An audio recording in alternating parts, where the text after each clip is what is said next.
Hey, what's up, everybody, and welcome to my 3 takeaways episode from the Chad Wohlers interview that I did this past Monday. I hope you guys really enjoyed this interview I did with Chad. I thought it was super unique. I've never really talked too deeply to anybody in the real estate industry before, so getting his perspective on a lot of his different experiences was really cool for me, and to learn the industry myself, and to learn the commonalities of people who are successful in different areas of life. I think it's really cool to be able to see the different commonalities in different industries and different backgrounds and different cultures and things like that, and see what they all have in common, because I think there are definitely those things that we can take out and realize that we should start to implement some of those things ourselves, because everybody has their own unique journeys to success, and there are many different paths to success. But a lot of different people from different industries have a few things in common that you should start to implement yourself. But again, I hope you guys enjoyed this interview. I hope you guys are excited for 2020. I hope you're excited for the new year. I hope you have some things that you're ready to take action on, some things that you're ready to maybe slightly adjust in your life so that you can start leveling up and taking your business, your life, your health, your fitness,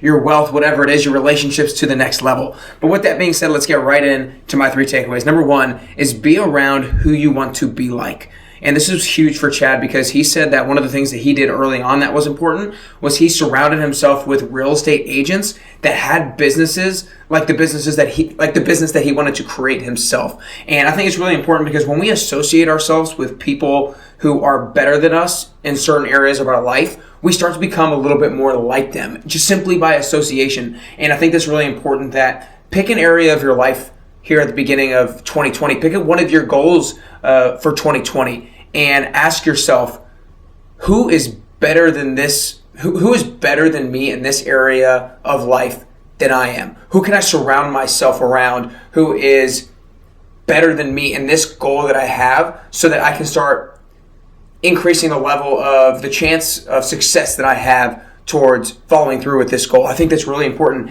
Whether it's, maybe you have a better relationship with your significant other. Maybe you hang around with some friends that have a super great relationship with their significant other, and you talk to them about what they're doing that's successful. Maybe you're trying to get more fit. Maybe you just hang out with people who are really fit and who place a priority on health and fitness. Simply through that association, you're going to level up yourself. Takeaway number 2 is don't brand anything that isn't you. So he talks about on social media how he, from the very beginning, has authentically branded himself, because his girlfriend revealed to him his traits of thankfulness, his ex-girlfriend, his traits of thankfulness and positivity. And she's like, you just need to own that. You need to talk about that. And you need to be that person on social media. You need to be transparent. He's like, you know what? That's right. And so ever since Instagram came around, ever since social media's kind of been around, he's very much branded himself authentically. And I liked what he said when he said, don't do anything that isn't you, because then you can't stay consistent with that. So he said, for example, if he would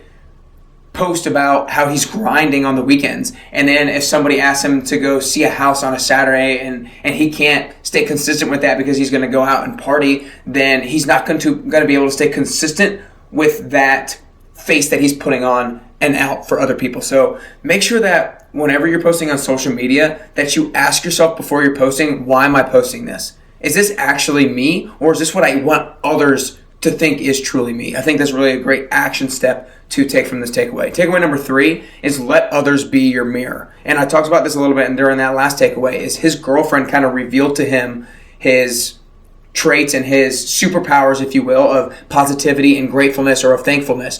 And he ran with those things, but he didn't necessarily see that in himself, because he'd always just been that way. He's always just kind of innately had those certain traits. And sometimes we are too close to our uniqueness. We're too close to our superpower to be able to really see it, because maybe it's a trait, or maybe it's a skill that we've always really had and we haven't necessarily had to work on. And so we don't necessarily realize that it's special. And sometimes we need to have that revealed to us through somebody else. And the way that we do that is have just authentic conversations with other people that are around you. Ask your friends about what is the thing that you like most about me, or what is maybe the superpower that I might have that you see. Because I think a lot of times they might say things that you didn't really realize yourself, and that was so special about you. So again, guys, my 3 takeaways. Number 1 is be around who you want to be like, because who you associate with is who you're going to become more like. So pick one of your 2020 goals, ask yourself who's better than you at that particular goal that you have, and be around them a little bit more. Takeaway number 2 is don't brand anything that isn't you. Before you post on social media, ask yourself, why am I posting this? Is this truly me? Is this my authentic self? Or is this what I want others to think is authentically me? And takeaway number 3 was let others be your mirror. Have authentic conversations with other people about what the traits are that you have that are your superpower and that make you that make you unique. I hope you guys really enjoyed this Chad Wohlers interview. I hope you enjoyed these 3 takeaways. I'm going to try to be a little bit more specific about the action steps from these takeaways now, so that you guys can try to start implementing them in your life. You're not going to take all 3 takeaways from every single 3 takeaway episode, and you might not even take one from every single one. But if you can just find one in every couple of episodes that maybe resonates with you and you feel like you need to start working on, then I've done my job, and that's what I want out of these 3 takeaways episodes, because I want these interviews not just be inspiring, not just to be motivating, not just to give you energy, but I want them to give you energy, and then you're able to run with that energy and do something about it so that you can actually get a little bit closer to the best version of yourself. Make sure you rate and review the podcast. Make sure you subscribe to it if you haven't already. And if this is your first time here, thank you for listening. I really love that you're being here and trying to upgrade yourself, trying to get closer to the best version of you. Make sure you follow Chad Wohlers on Instagram. Guys, let's get after it. It is 2020. It's a new year. Do something that gets you out of your comfort zone. Do something out of the box. Do something that reveals to you what your true passion is and what your true calling is here on this earth, so that you can get a little bit closer and closer to your best you.